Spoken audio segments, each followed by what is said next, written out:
Welcome to The ports of Alexandria were a major commercial hub, effectively connecting Egypt with the Mediterranean regions and beyond. A tremendous amount of materials and goods flowed through the city on a daily basis.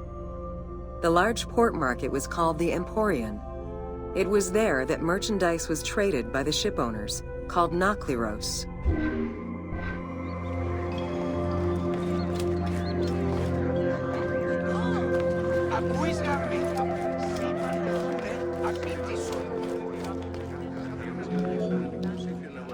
Food and other artisan work streamed out of Egypt. Ceramics, glass, golden rings, and minted coinage. The local potters, using traditional Egyptian techniques, competed with those from abroad, and the textile industry flourished. What Egypt did not produce itself was acquired through trade, using local resources such as wheat and papyrus. Most sought after was pine wood from Syria, iron and marble from the Greek islands, gold from Spain, and exotic fruits from Europe. All this commercial activity contributed to the already decadent wealth of the city.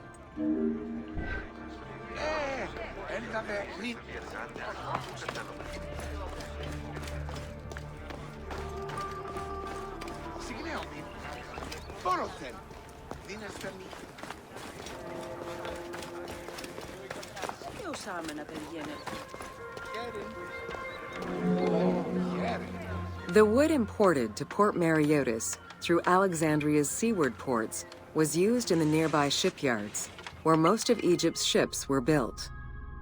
Employing tens of thousands of shipbuilders, the shipyards contributed to establishing the Egyptian fleet as one of the mightiest of the era. Any wood not used in shipbuilding was further disseminated through Egypt for various purposes.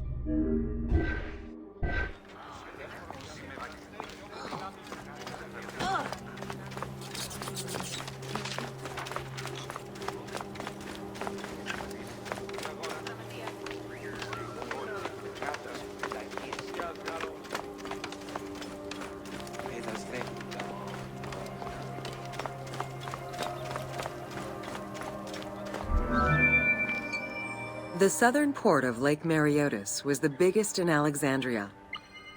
Save for a branch angling westward, the lake's size in the Ptolemaic era was roughly 40 to 50 kilometers from north to south. Its waters were maintained by a steady runoff from the Nile. In addition to the lake, a man-made canal was created to assist in the transfer of goods from the city to the port using barges, though it is not represented in the game due to its size.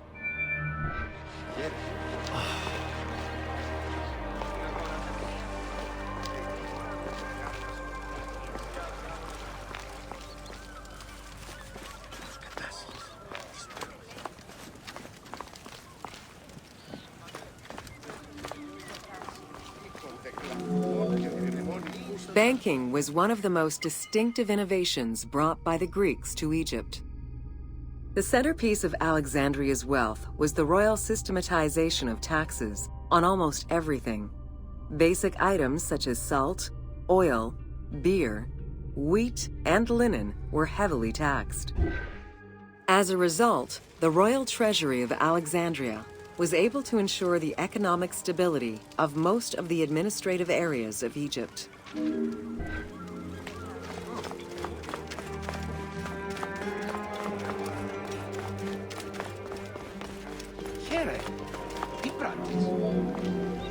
By the late 12th century, the channel feeding the lake from the Nile silted up. Lake Mareotis lost its connection to the Mediterranean, as well as most of its water, as the lake slowly evaporated to a fraction of its former size. In modern times, Lake Mareotis is being kept alive through irrigation. However, only about 17% of its original size remains.